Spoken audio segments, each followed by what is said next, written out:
continues. Hello and welcome to American Graduate Day. I'm Rafael P. Roman. You know, it's not just what's being taught in the classroom that affects students' performance in school.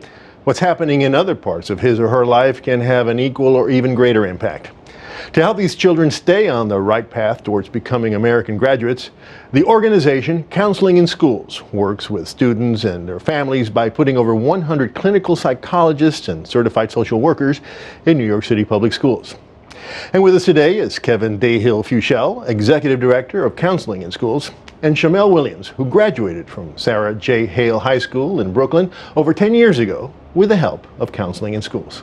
Gentlemen, welcome. It's a pleasure to have you guys here. Thank you. So talk about Counseling in Schools. How does it help kids and how does it help them stay in school? There are real basic needs that students have that need to be met before they can come into school and be ready. And a lot of these issues are things that really need some professional support. You have to really find where that child is when they're coming into school. Where are they at that moment? What's going on for them, and how do we support them really on an individual basis? And in order to do that with some of the challenges that they face, we need to really have very qualified professional people who are there, who can create an environment within the school that can really be safe enough for students to really feel comfortable, to build a relationship with someone that they can really begin to make more transparent what's going on for them. So let's take a look at a short video to learn more about Counseling in Schools. We're an organization that uses high-level clinical skills to work on basic academic success.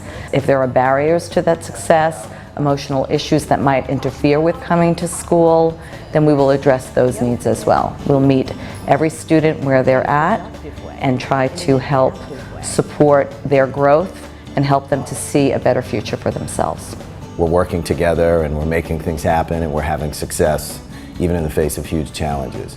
The culture of Counseling in Schools is if you have something that's going to enrich the lives of students, find a way to do it. How can we really use the strengths and resources that the students already have, tap into those and make them grow and make kids really excited to come to school based on the activities and the ideas that we're offering. Our office or our program is their home away from home. This is where they feel comfortable and where they know if they have an issue, a problem, a concern, they can come here and they'll be taken care of. And we are offering caring adult relationships to students that may not have had that in their lives. And that's the beginning of an opportunity for students to learn and grow and make choices that can lead to their success. Kevin, I wonder if you can give us some specific examples. What are some of the critical issues that students face before they even go into a classroom? Some children's families are homeless, they're living in shelters. Others have family members who are ill. They'll have siblings that are going through a number of issues that might involve being caught perhaps in violence in the neighborhood or in the judicial system. A lot of students are not living at home, they're living in foster care situations. And a lot of children, as we know, are hungry. And then there's actually coming into school. There are policies and procedures in place to protect people in schools which really create tremendous obstacles for students feeling like school is a welcoming place or a place that they're going to be able to have a day of learning. They have to remove their belts, they have to empty their bags, they'll be patted down, remove any kind of headgear that they may have. It's like a prison. It's like going into a prison. So the mindset is almost like that student is a suspect. It sets this whole environment up not to be one of an open, engaging, welcoming place for students to come in and figure, what exciting thing am I going to learn today? But they have this kind of anxiety or this kind of suspicion placed on them. What kind of changes do you see in your students when the program is working for them? I can really recall from my work as days in a school as a counselor when a student would suddenly begin to trust me. I really remember one particular student who would come into my office with his hood pulled down completely over his head, and we sat there in silence probably 2 or 3 weeks before one day he came in and slowly lifted the hood over his head and began to talk to me. If he was going to engage with me, then he could engage with the rest of the school. He could transfer that to his teacher, to the other adults in the school. So we know we're starting to have that impact when we see that spark of inspiration in the child. From there, we're going to support towards success, and we want then to work and partner with all of the rest of the institution of the school to lead that child towards a productive academic outcome, towards graduation, college, everything else that follows from that. Now, Shamel, you went through some of the changes that Kevin just talked about, right? Yes, I did. Now, what were the circumstances in your home and in school that drew you to counseling in schools? Well, actually, my home and my household itself was pretty healthy and productive.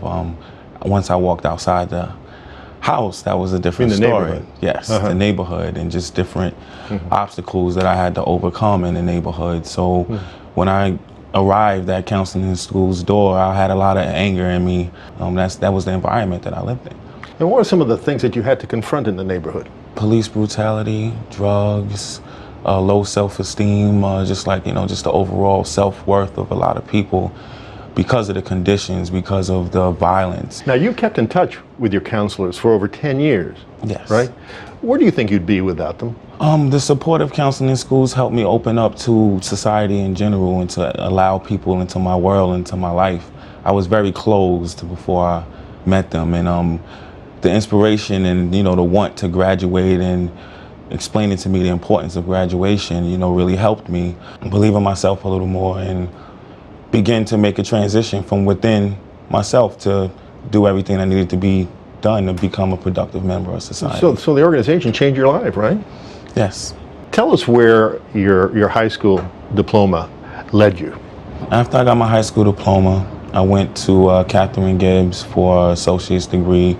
There I discovered my love for computers, which translated into me going to Pace University for a bachelor's in information systems, and then I went back to Pace again for a master's in information systems. Wow. Well, Shamel, thank you so much for sharing your story with us. Kevin, thank you so much. To learn more about the work that Counseling in Schools is doing, please call the toll-free number on your screen or visit their website, counselinginschools.org. Get engaged, get involved, and become an American Graduate Champion.